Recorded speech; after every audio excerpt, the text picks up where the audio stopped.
In 2025, I played a total of 105 games, 99 of which were released in 2025. I'm going to be trying to pick a top 10.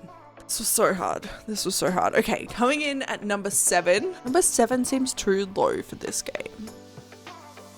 But literally everything else above it deserves to be above it. Number 7 is a co-op survival crafter game called Lens Island. Now this one didn't originally release this year. It came out early access a few years ago, but it did come to 1.0, which added in the co-op mode this year. So I'm counting it as a 2025 release, okay? Okay, don't come at me. But I finished this game.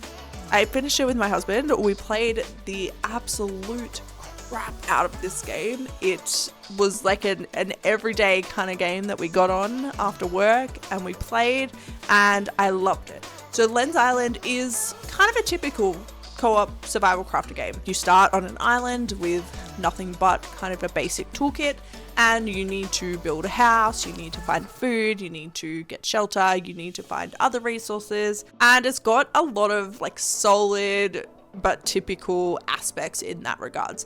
The thing that kind of sets this one apart is that in this game, there are actually dungeons that you need to complete, and these are what kind of makes up the story. So on your kind of island that you start off on, there's this dungeon there, and you activate that and you go in, and there's all these creatures that have been kind of affected by this gloom. It's got a name for it, but I can't remember what it is. But there's this kind of dark essence that's affected all of these creatures and kind of turned them evil.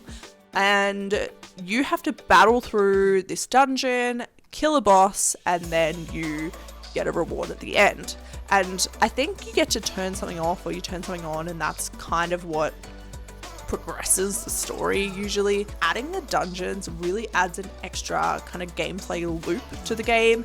It also adds a lot of direction. I think a lot of survival crafters can often feel not like they don't have a ton of direction, but this one gives you a solid like, here's what you need to do. It also has a really extensive cave system that you can go into, so you can enter the cave and there's a whole bunch of different resources in there. It plays fantastic.